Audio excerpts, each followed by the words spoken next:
to one of our rerun episodes. So I'm going to be joined at the end of today's episode by the amazing Steve Rosenthal from Broadridge. He and I spoke a couple of years ago now.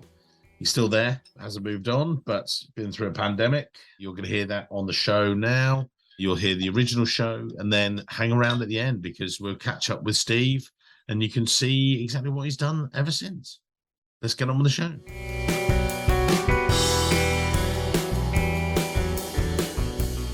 This week's show, delighted to be joined by Steve Rosenthal, Group Treasurer at Broadridge Financial Solutions. Now, Broadridge Financial Solutions are a publicly listed corporate services company. Originally founded in 2007, they span off from ADP, or automatic data processing. And since they became independent back in 2007, we've grown into a global fintech company with over $4 billion in revenues. Recognized and they partner with some of the world's leading companies and financial institutions, handling millions of trades every day, trillions of dollars, support communications, known in over 75%, for instance, of North American households. Manage shareholder voting, lots of different things out there. But actually, I'm going to let Steve explain a little bit more about that. Sure. So thanks very much, Mike, and I'm very happy to be with you today. So I can take you back. I did my undergraduate work at the State University of New York at Albany, and I did some graduate work at Bridgewater State, which is part of the University of Massachusetts state systems, part of UMass Boston. So I did not take the conventional route through Treasury. All of my degrees are in psychology and clinical psychology, so definitely not the conventional route. But I was in an externship program at Bridgewater State University right outside of Boston. Certain issues took me away from my doctoral thesis and back into New York. And at the time, I was actually working at health clubs, teaching martial arts. I'd always done martial arts through my life, and bumped into a person who I'd gotten very friendly with, who started a conversation with me. It had always been around our classes, and asked me what I wanted to do with my life. This is the early 90s, Mike, and so gave him kind of my story. He wound up being a senior executive at Bear Stearns, and literally asked me to meet him in his office. So I put on the suit and tie, met him in his office, not knowing what to expect. And before I knew it, I was part of really what was considered at the time an elite management training program. And so started there in the management training program and really learned everything broker-dealer and investment banking at back office at the time. One of the pieces of that track was folks came from the Treasury organization, talked a little bit about what they do. I would tell you that it was love at first sight, and I was. It always is. Yeah, right. And I was enamored with it. I'd always loved markets, and who doesn't love money? And so I got to spend some time with the Treasury folks there. And when an opening opened up, they actually recruited me to be part of their organization right out of the management training program. And again, this is the early 90s. I then was extremely fortunate because they invested a tremendous amount of time, energy, and money in me, catching me up on any type of class or education, financial services. I took advantage of all those opportunities, so really became a subject matter expert, I think, faster than either they or I thought, and Treasury was clearly going to be my career. And then you got in there and you fell in love with Treasury, as we all do. You know, I've done it 22 years plus. What caused you to fall in love? What was it you saw that you could have all these touch points within the organization, or what was it that thought, yeah, Treasury is the place for me?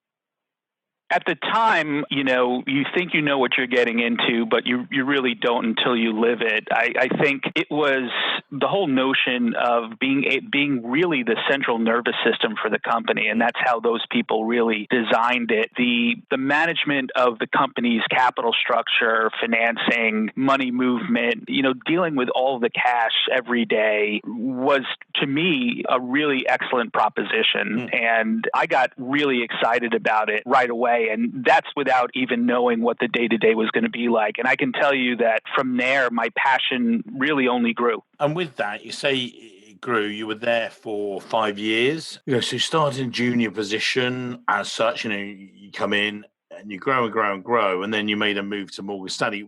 How did, it's quite diverse. I've recruited a number of banking roles in the past, more as you've had group treasury roles and things like that. And you try and get, you sometimes get banking sales goes, can you help me? No, I do group treasury, banking, ALM, group risk and things like that. But, you were looking after the bank's money, and then you made the move across to Morgan Stanley, again, an ex-client. And, back in those days, massive treasury teams. What was it like working for their treasury and looking after the bank's money there? Well, it was really very different. So, at Bear Stearns, I was exposed significantly to everything credit and liquidity, understanding repo, credit lines, overdraft facilities, large revolving credit facilities, and letters of credit portfolios. And Bear Stearns' culture was much more senior directed. They kind of ran in fiefdoms, quite frankly, and the senior managing directors of the different organizations or those fiefdoms really ruled the roost. I was recruited to go to Morgan Stanley and to fill a new role originally, which was really a bank relations role that managed bank relations such that we matched all the service and product necessary for all the business units. So it was really, there was a lot of liaison type of role to it, but it was pure culture shock because Morgan Stanley was exactly the opposite of Bear Stearns. Morgan Stanley was much more bureaucratic, a bureaucracy with a lot of checks and balances, a lot of groupthink. And so there was a lot of thought put into all the different agenda and strategic direction, as well as tactical operations. But the decision making was, as you might expect, a lot slower and a lot more architectural. So I could tell you that it was pure culture shock, but looking back, having experienced the thinking and culture of Bear Stearns and then the more bureaucratic way of organization with Morgan Stanley has really helped me kind of evolve into both positive and negative modeling on what I thought worked in different cultures and environments. So at Morgan Stanley in the relationship role, I was able to really round out my treasury experience and expertise by delving a lot into cash management and a lot of different cash services and products on the bank relationship side. So by the time my tenure at Morgan Stanley had ended, I had the credit and liquidity debt structuring background at Bear Stearns, and then the cash management and relationship type of experience from Morgan Stanley. Steve, I just want to dig back into that about the contrast between the two firms. To put this in context for people listening, they might say, you got frustrated then at Morgan Stanley and stuff. You were 5-6 years at Bear Stearns, you were 6 years at Morgan Stanley. So it wasn't, that's it, got frustrated and left. How did you deal with those two different structures? You're a treasury dude, you're doing your treasury work, you're doing all this, but how did you then navigate through that in a very different culture? Did you just, I'm going to push this through, or how do you do it? Because there'll be people listening again going, hang on, I do that, or that sounds familiar. So how did you cope with those things? It certainly was a challenge. I think the way that I coped with it was to build the relationships necessary to understand where the places really dictated that I conform, and then also where I can add value in terms of innovation and bring some other types of expertise to the table to push new ideas on what was a very mature organization. And Mike, that's what they really wanted me to do at the end of the day. They wanted me to push the envelope and be innovative and take some of the thinking that they had related to relationships and product. Steve, let me pause you there. How can you innovate in a super tanker? You can explain that. How can you can't do that. It's a big global bank. You can't be innovative in an environment like that. That's impossible. Yeah, it's so just from experience, it's not impossible. Okay. It's a challenge. It's hard. And I think the first thing to do is to gain credibility. And in order to gain credibility, you have to build those relationships. You have to show your subject matter expertise. There is, a sort of confidence and gravitas that I think as you gain more seniority is necessary to bring your ideas forward. So, I think at first you pick and choose your spots, Mike. And as you pick and choose those spots and you gain success, and that success is not framed always by you being right. Sometimes it can be framed by you bringing a good idea to the table that may or may not be adopted, but is framed the right way, is honest in the right way, and shows that you are being a critical thinker to the organization and the architectural design of the organization. So I think it's just picking, choosing your spots and building credibility. I would tell people that, even in the most bureaucratic of organizations, you can have an impact. You can make changes. You just have to do it in a thoughtful way. So you had two big box banks. You're going to carry on your life on these big super tanker type-esque banks. You're going to carry on your global treasury career that way. And you thought, I know, let's do a brand new treasury setup for Broadridge. Or explain, if you would, for the listeners, who are Broadridge Financial Services? What do they do? What was then your entrance to treasury there? So give us the run through of that. So again, I had become recruited. At the time, there was a full, what they called at the time, brokerage servicing unit as part of the large payroll provider ADP. And that brokerage servicing unit was being spun off, and I was being recruited. They needed a subject matter expert to really start a treasury organization from scratch with nary a bank account, quite frankly. So I will admit to you, at first, I did not want to go. And I did love being at Morgan Stanley. And this was, in 2007, early 2007, so right pre-financial crisis. My career at Morgan Stanley was taking off. I was making a large impact. I will admit that Broadridge put a really full court press on me, and had the opportunity to live and work much closer. I live on Long Island. Our headquarters also resides in Long Island. And then I took a really different look at the opportunity. So how many treasury experts get the chance to start a treasury organization for a large public company from scratch, and to do things exactly the way that you think they should be done, to start fresh with a clean slate and build a treasury organization from the ground up. And when I started to think about it that way, I got really excited and eventually chose to become part of the team and prepare Broadridge to become a public company. So you went in, it's fresh out of the box, if that's the right way to do it. What was your checklist? How did you say, right, these are again, we'll have people listening going, oh, I've got an opportunity like that. Where did you start from? So there was trial by fire, Mike. I don't think I had what I would consider, a very organized checklist at the beginning that had to be developed. We were spinning off with $690 million of debt. And my first order of business was, okay, how do we set up this capital structure, finance this debt, understand how the company should work in terms of our ratings? Are we an investment grade company? Do we want to be an investment grade company? How is that going to fit into the general business model? Remember that Broadridge, even though they were spinning off from ADP, it was a very mature business and with a business model that had a really great defensive moat around it, but it was quite complex. And to this day, Broadridge's business is complex.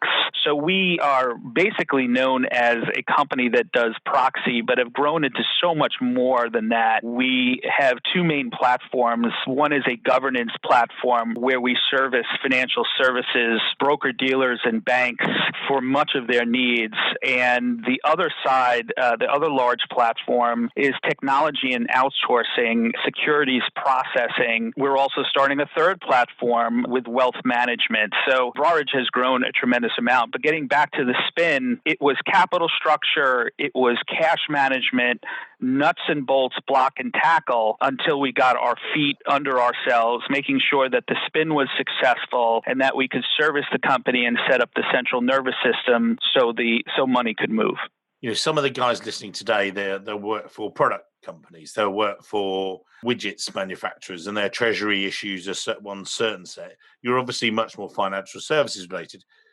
Overall, the piece with treasury, I know that we spoke before and you really enjoy dealing with new people and new setups and everything else, and all these new ideas coming at you. But, just your basic treasury, how does it operate? Is cash? Is it exactly the same, but just in a different format? How does it apply when you go to like the AFP conference and you describe what you do, and someone said, "Well, he's in financial services." Not very similar to my business, but you are, aren't you? And stuff, because we talked about this. How does it cross into treasury in a corporate sort of thing rather than corporate financial services treasury? So we're a financial technology company that provides services and technology to banks, broker-dealers, asset managers, and other financial services concerns and companies.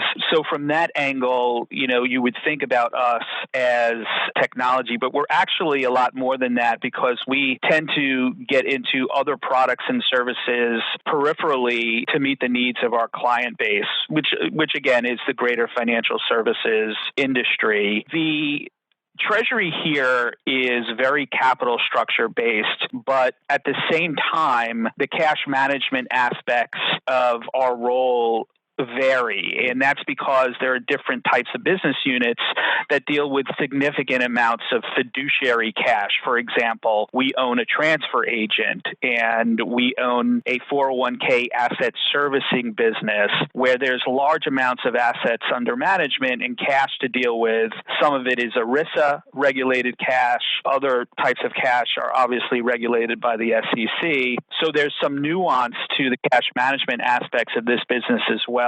A lot of that business came through acquisition over the years. We didn't necessarily spin off with that business, but what it's shown you is the evolution of Treasury and how the Treasury organization at Broadridge had to grow and evolve, reinvent itself time and time again to make sure that we were meeting the needs and requirements of the company and its subsidiaries. There's been a consistent, reinventing of ourselves to make sure that we can do that. What the company that Broadridge was at the spin from ADP does not resemble in any way the company that Broadridge is today. Yeah, because it's just that evolution, the growth and everything else. And how has that changed in maybe people terms as well? Because then again, we talked about this, you're one of these, talk about loads of the shows that CFOs say, look, you're our front man, you're the scout in front and dealing with this slew of fresh ideas.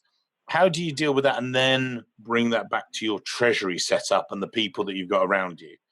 So that is such a relevant question, Mike. It won't surprise your audience at all that even through the significant growth, changing, and evolution of Broadridge over the years, the Treasury organization has not grown very much, right, in terms of resources. We're a very lean group and, expected to set up significant scale as the company grows. Now, we've experienced some growth, but certainly not anywhere in relevant ratio to our company's growth. So we've had to find ways to make sure that we were building our subject matter expertise, but not growing in terms of cost and people at the same rate that Broadridge was. And I'm happy to say that that's been the case. In terms of people, we tend to train athletes and not position players. Okay. So what I mean by that, we find really smart, really agile people through our own management training programs or throughout other areas of finance that have a significant interest in Treasury And when we do usually have openings, specifically on the junior level, we will transfer them into Treasury and train them generically on every aspect of the Treasury function. Once that's done, we marry that into the needs and requirements of the company such that that Treasury athlete is now able to take their skills, their talent, and translate it into Treasury skill to meet the needs of specifically Broadridge.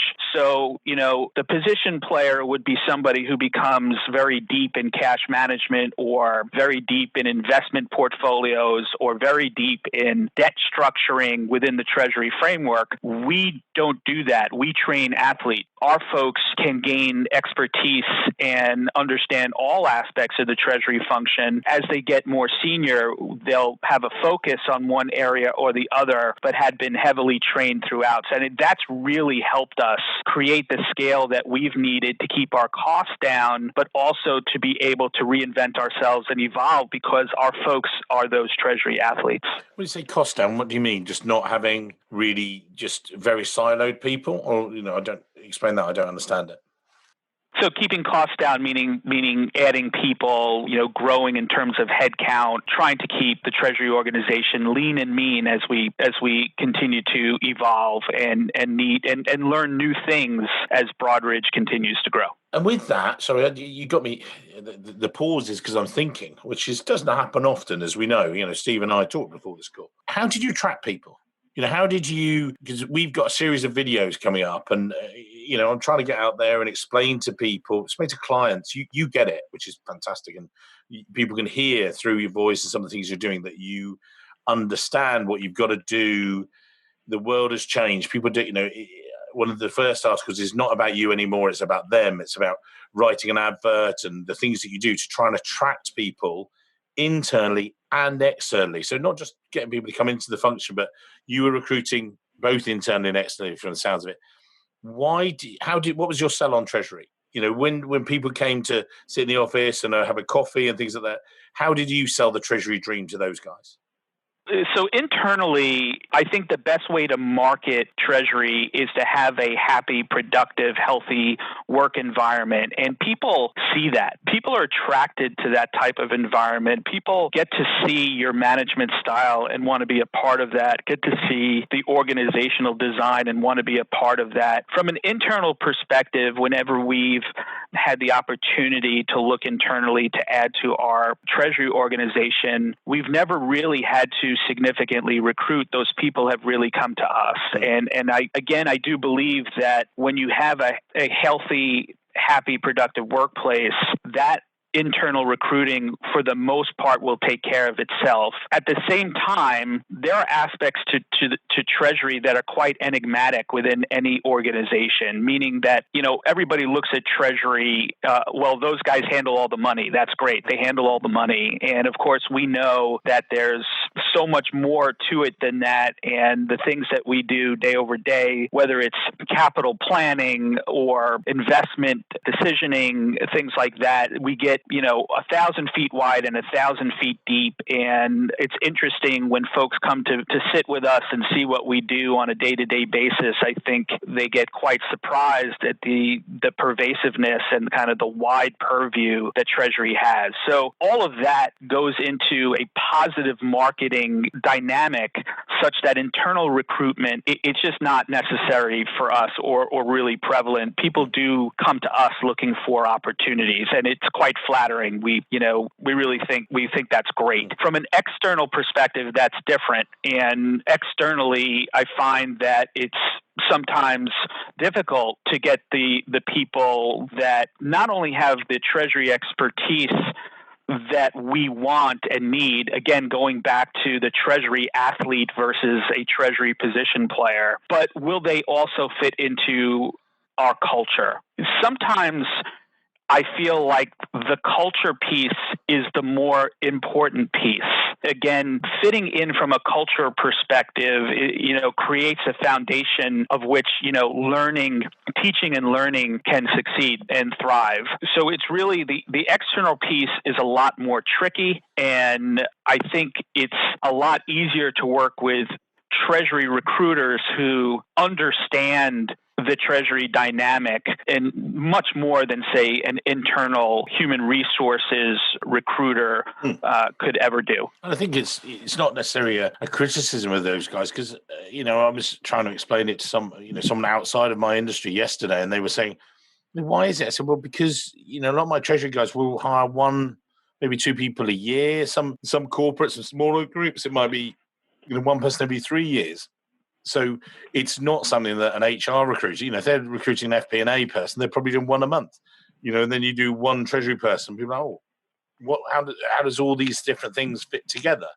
It's knowing what is, and I know that we talked about this, that, what is good and bad in that person. It's not, you can teach the skills, you can teach all those things, but, you're never going to teach culture. You hire for fit, and then you can train all the other technical things. And, going back to that, I know, Steve, you said about this, working with these smarter people around you. Again, you talked about this. This was his phrase, not mine. And knowing what is good and bad in the world of Treasury. How do you sort of filter through that yourself? And, all these new things coming, you and the team. What's your sort of your weather vane for it, if you like? I think there's a basic tenet and a very old saying that, it's a really good idea to surround yourself with people smarter than you. And I would only add to that, that's not only a great idea, but you can't be scared of it, right? So, surrounding yourself with folks that can really bring new and innovative ideas, look at things in a different way is extremely important. One of the ways that we manage our Treasury organization creates a cultural basis. And the way that we think about that is we manage with loads of discipline, but not regimentation. So we're very disciplined in all of our processes and very disciplined in our modeling analytics and things like that, but we're not regimented with those things. So you don't have to do it my way to get to an answer. And I find that really senior Treasury folks, but it's not just Treasury folks, it's anybody, getting set in your ways and being regimented is a sure way to destroy critical thinking. It's a sure way to destroy and stunt new and innovative ideas. So creating the discipline around your processes and your organization is critical, but not making it regimented is just as critical. And surrounding yourself with really smart people, let them use their minds, let them use their brains. Don't stunt them by forcing the way that you do things on them, and constantly be a teacher. Constantly share your expertise.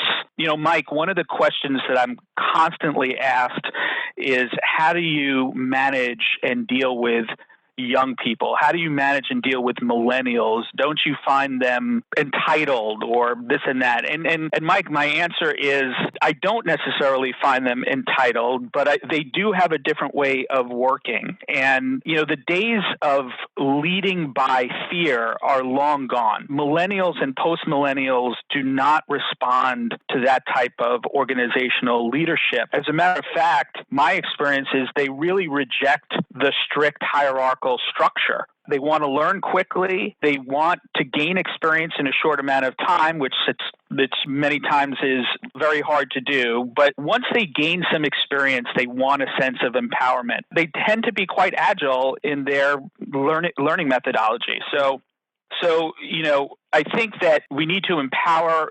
They're looking for empowerment. They're looking to learn quickly.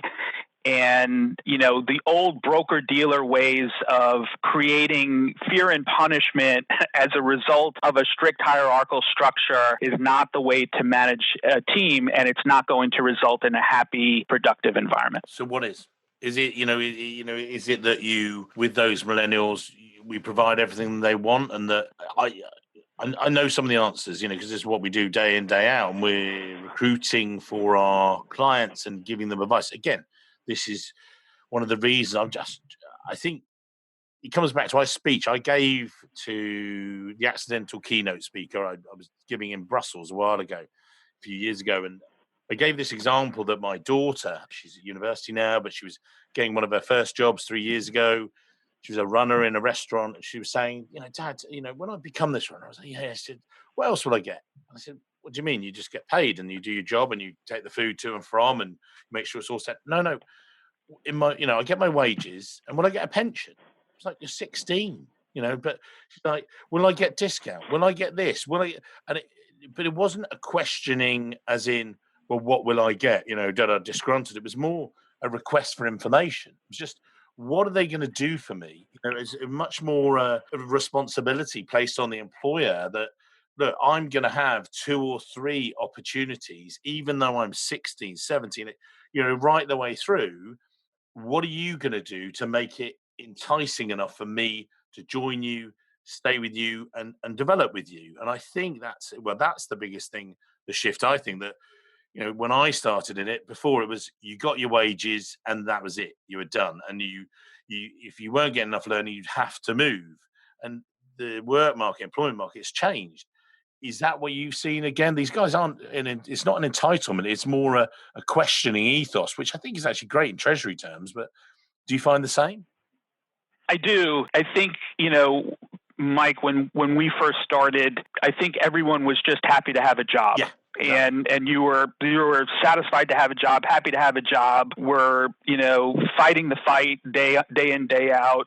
The old saying, climbing the corporate ladder, if you were in that type of environment, right? And so you were just happy to have a job. The folks these days getting into the workplace, that is not the way that they lean. They're not just happy to have a job, and they're looking for an environment of learning. And that's why I think it's important for folks in positions like I am as a treasurer to be a constant teacher. They respond. My experience is they really respond to that, sharing your information, sharing your knowledge, sharing your expertise. I also think that these folks are looking for, to your point, Mike, they're looking for unique benefits.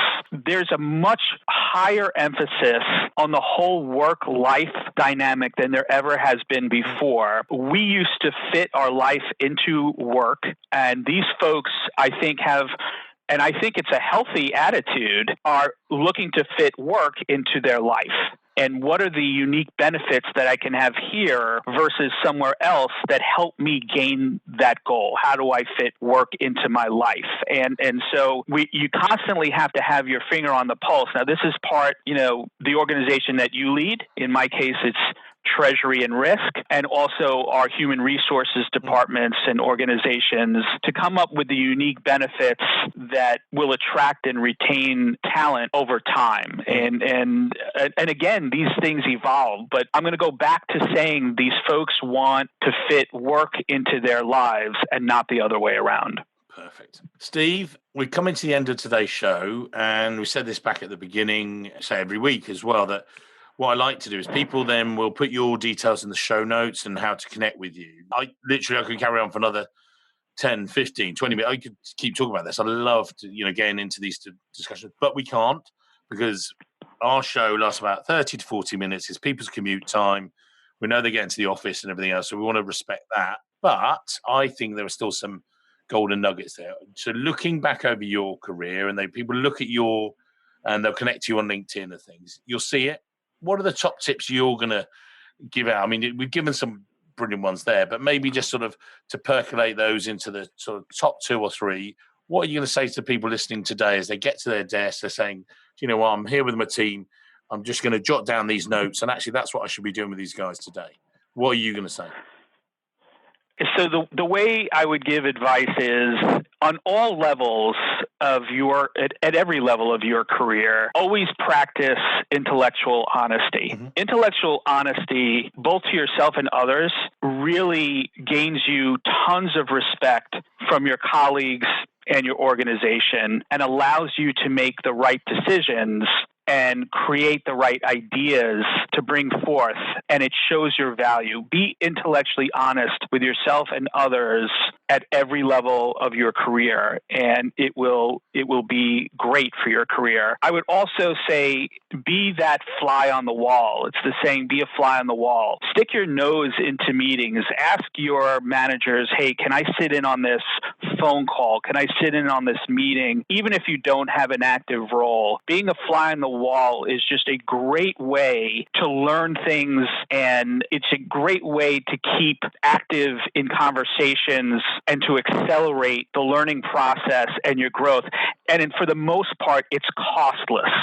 It's absolutely costless. So to me, that's a big one. And then the last one is one that is self-evident, is just take advantage of every opportunity that you get presented with. And it may not turn into something tangible or that next rung on the ladder, but take advantage of all the opportunities that get presented to you, whether it's an educational opportunity, a learning opportunity, informational, being part of a project or an action item, getting exposed to senior management and seeing how they think and make decisions. Just take advantage of every opportunity and be present about it. Don't be absent about it.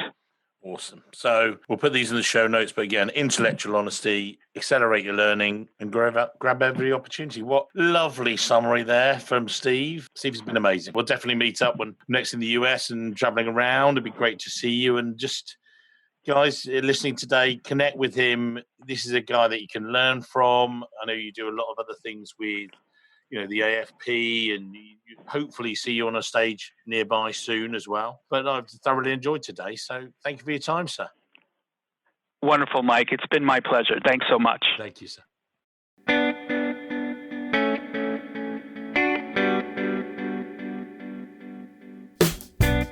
Well, I hope you enjoyed that podcast with Steve, amazing treasurer, and still is an amazing treasurer, and still with Broadridge. We're actually catching up with Steve today.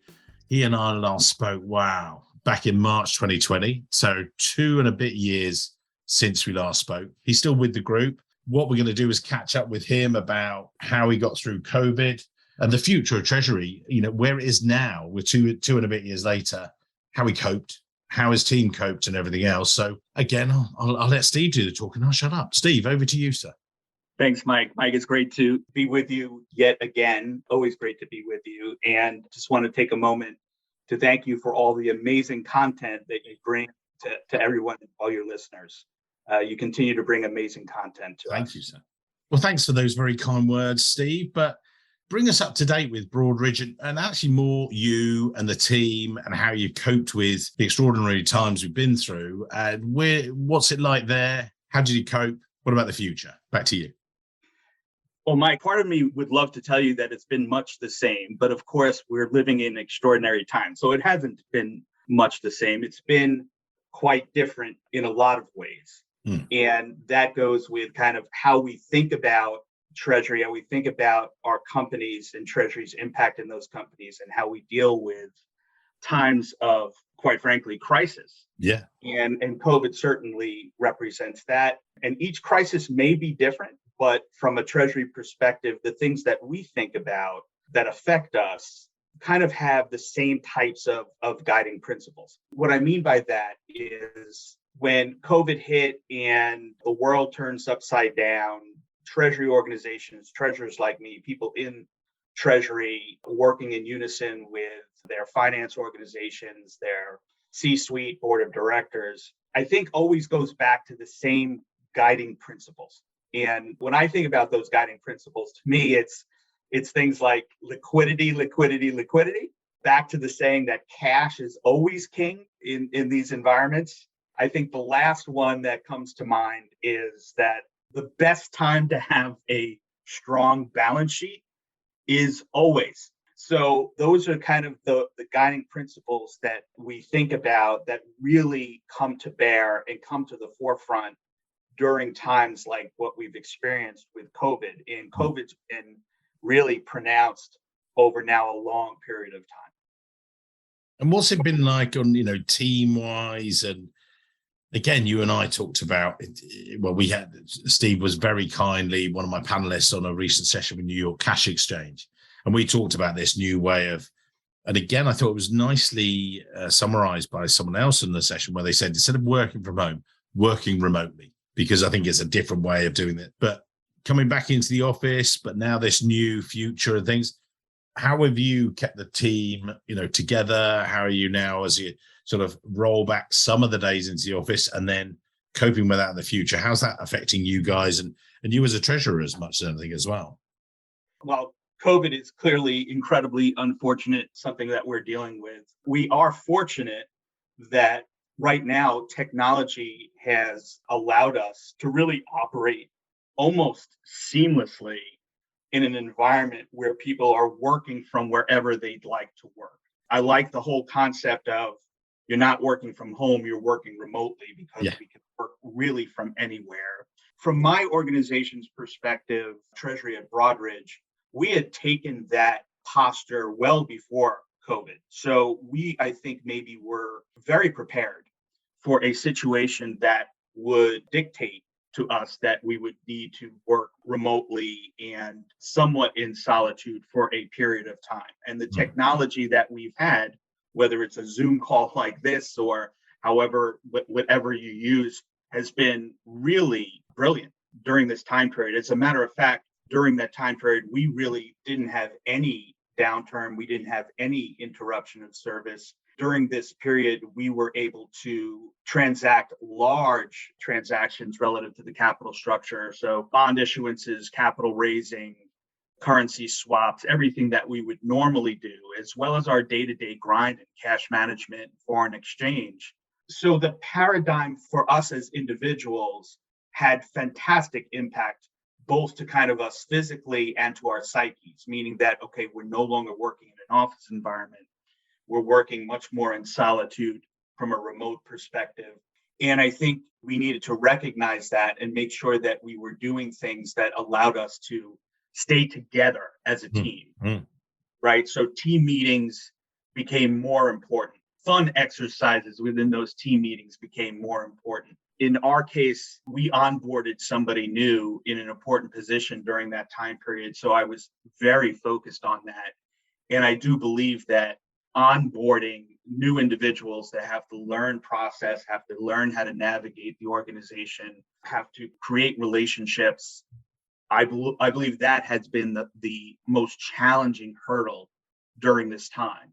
But day-to-day operations, for us at least, due to the great technology that we have, was relatively seamless, Mike. And I'm really grateful for that. We're getting back to this new normal. We've had, I talked about it on the session the other day, but not a great resignation, great reshuffle. People are moving around. But as you say, you guys had sort of got ahead of that curve, if you like, and we're embracing that, which I think is key to it. But we're looking at this changeable world. Let's talk about that. And you and I just spoke briefly about interest rates and markets being all over the place, which is bread and butter, or should be bread and butter for treasurers like yourself, which I know you can cope with. We talked about that a moment ago. Maybe bring us, what are you seeing as the issues? What are you seeing? We'll have some more junior guys listening today. They'll have listened to how you get out the, earlier on in the podcast about how you went up throughout your career. But now as treasurers, what are the issues you're thinking people have to face, and what should they be doing actively, if you like? What should they be thinking about?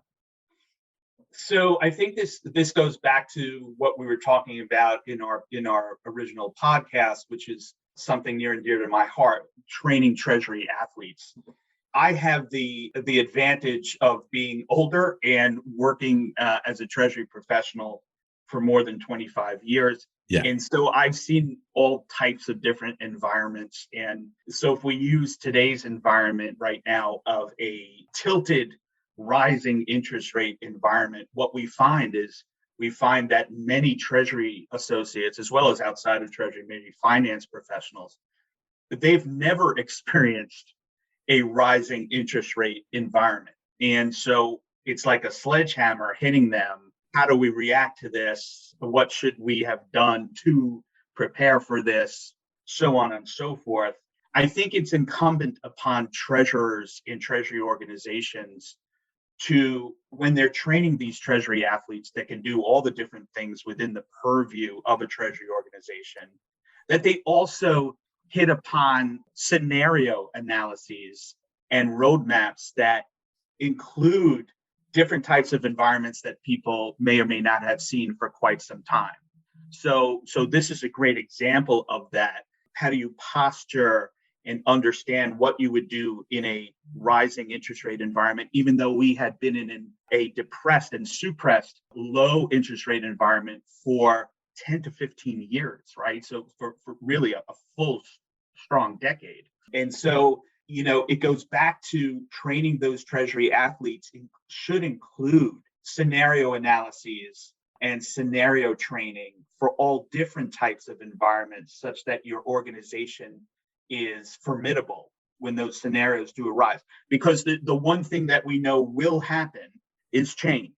And so we need to be prepared for all of those eventualities. And today is no different. And rising interest rates really, like you said, is the interest rates and interest expense and how we deal with our maturity stacks and how that impacts our P&Ls. That's all bread and butter, like you say. Yeah, it's interesting. I run a recruitment company, whether it's Treasury or not, it doesn't matter. Recruitment itself goes through and follows markets and things like that. And I was just scribbling some notes because selfishly, by listening and talking to Treasury professionals like yourself, and a big thanks to you, that I've learned that much more. I've become a better podcaster, a better interviewer, but also learning from you as one of my guests that you've got to prepare for that stuff. Prepare. I'm just written here. People have said to me, "Oh, did you prepare for previous recessions?" No, I probably didn't. We lurched into them, and I knew they'd come along, but we tried to get through it, and we did. But now, certainly this year, we're mid 2022. Everyone's talking. I think they're over talking the market some ways, but I think there still will be, some volatility there. So we need to be prepared, hardened for, say, a recession or volatile markets. I'm actually 10 times more, 100 times more prepared than I ever was before, because I've actually thought about it. I'm thinking, right, these are the things we need. This is how I love your analogy about athletes. I always did, did a physical education myself degree years ago. And that's what it's about, isn't it? It's about being ourselves being fit for purpose. And you've certainly done that yourself. I mean, what other steps are you taking with your teams? It sounds like you're already preparing them. Are you doing chats with them, or how are you doing it yourself? So for me, I try to take the tact that we need to take our experience and knowledge base and pay it forward, right? And obviously, I'm sure every good treasurer out there is focused on developing their talent and developing their associates in many different ways. In my case, I think the old adage is that, the best way to gain experience is to go through it yourself. But I think it's incumbent upon us to be professors. It's important, and I've tried to do this, is to teach almost sometimes in textbook fashion, which sometimes is not received always the best in ways, but certainly to teach all of your experience. And hey, what if we went into this environment? Well, I was in that environment in the early 90s, and this is what we experienced. And let me give you some context for how it presented itself, how it manifested itself, how we reacted, how capital structures were impacted.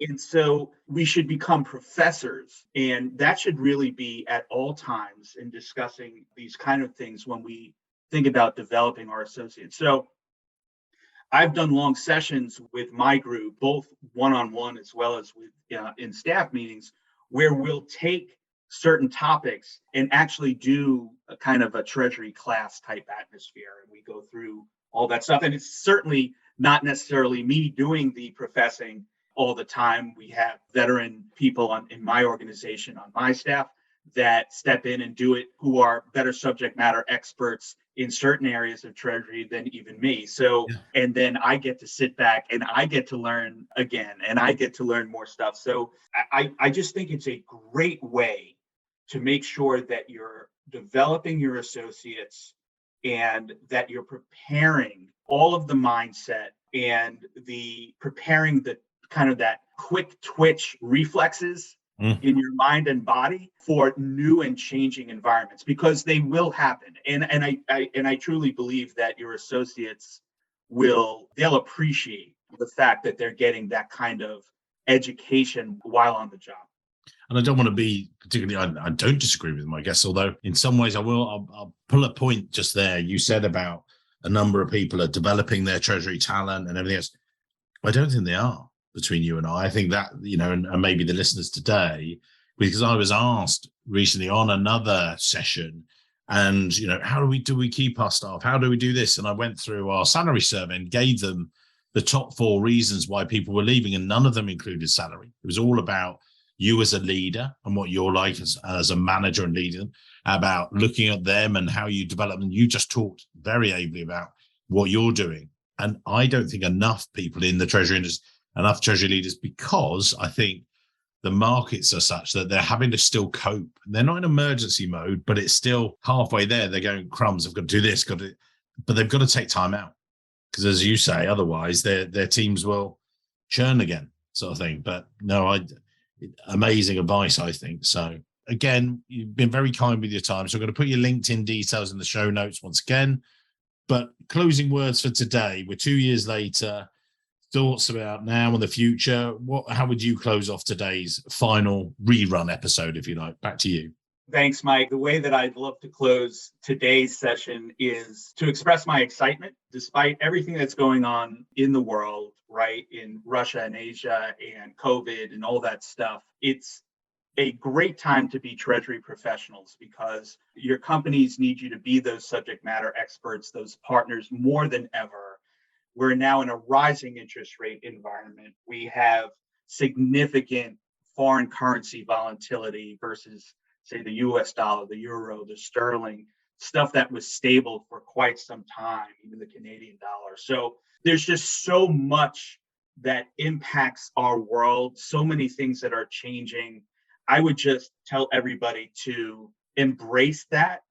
It is a great time for learning.